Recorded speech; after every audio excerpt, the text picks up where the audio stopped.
एक गांव था। उस गांव में उस इलाके की एक राजा भी था। बहुत बड़ी आलीशान महल के अंदर वो राजा अपने 3 पत्नियों के साथ रहा करते थे। हर रोज की तरह एक दिन उनकी छोटी पत्नी नहाने गई। फिर अचानक छोटी महारानी चिल्लाने लगी कि उनकी हार चोरी हो गई। कुछ ही देर में ये खबर राजा की कान में पहुंची और उनके हुक्म के अनुसार बहुत सारी सिपाही बाहर निकले महारानी की हार ढूंढने के लिए। बहुत छानबीन के बाद भी उस हार के बारे में कोई खबर नहीं मिली।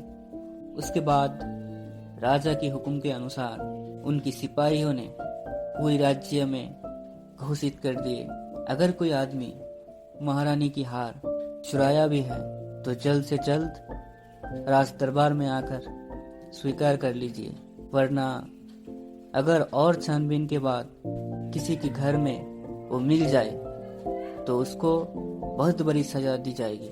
उसके बाद पूरी राज्य में ये बात चर्चा होने लगी। काफी दिनों तक उस राज्य में इस बात को लेकर हलचल सी मची हुई थी।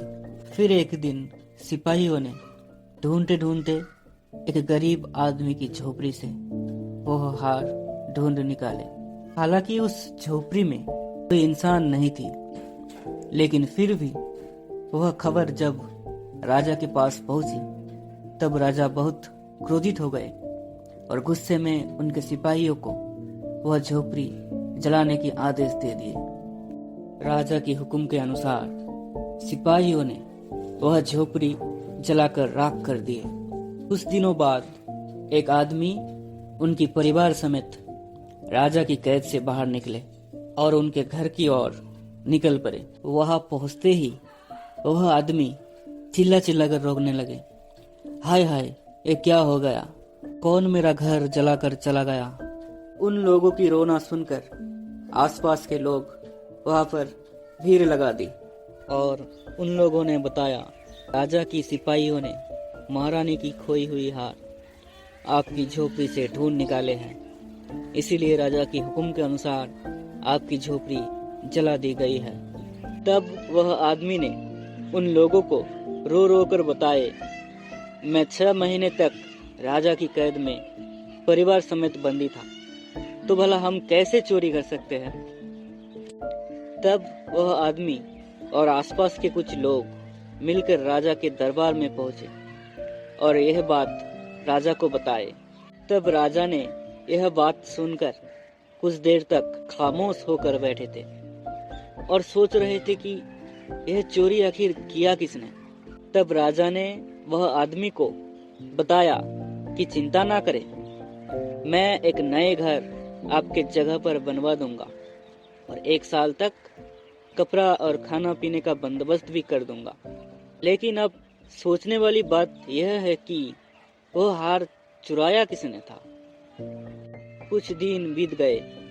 फिर अचानक राजा के दरबार में सिपाहियों ने चोर चोर बोलकर चिल्लाने लगे, लेकिन वह चोर कोई बड़ा इंसान नहीं बल्कि एक 6 साल का बच्चा था।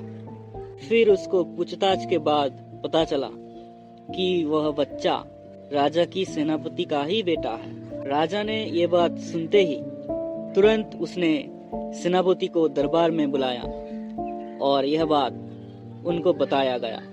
सेनापति ने बताया, जनाब, मेरा क्या कसूर? वो छोटा बच्चा ही तो है।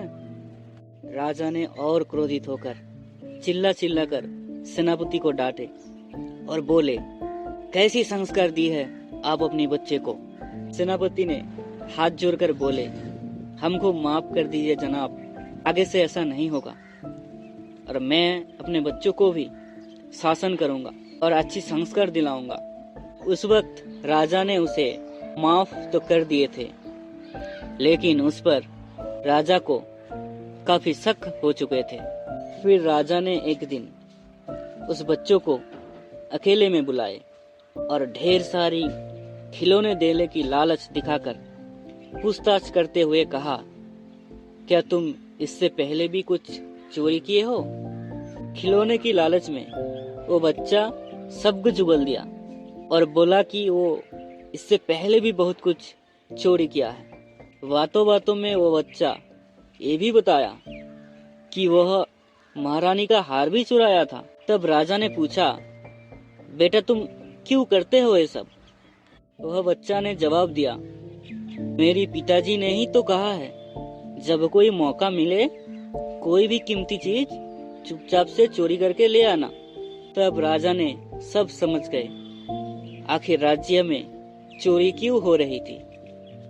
राजा ने वह बच्चा को ढेर सारे खिलौने देकर उसके घर पहुंचवा दिए और सेनापति जी को अपने दरबार पे बुलाए। राजा ने क्रोधित रूप में राज दरबार में खड़े थे और राजा ने सबके सामने सेनापति को बताया, मैं अब सब कुछ जान चुका हूँ तुम्हारी बेटा की मुंह से, और ये भी समझ चुका हूँ कि महारानी की हार तुमने ही चुराई थी और वो चुरा कर उस गरीब आदमी की झोपड़ी कर रख दी थी ताकि हमें शक ना हो तुम पर। अब तुम्हें सजा देने से कोई नहीं रोक सकता। फिर सेनापति ने हाथ जोड़कर बोले, जनाब मुझे माफ कर दीजिए, आगे से ऐसा कभी नहीं होगा, इस बार के लिए माफ कर दीजिए। तब राजा ने और क्रोधित होकर बताए, आप माफी मांगने की हद पार कर चुके हैं, आपको अब सजा मिलेगी ही मिलेगी। तब सिपाहियों ने राजा के हुक्म के अनुसार सेनापति जी को जंजीर से बांध कर ले गए और कैद खाना में उसे बंदी बनाकर रख दिए। फिर उस दिन की बात उस राज्य में राजा प्रजा हर कोई शांति से दिन गुजारा करने लगे।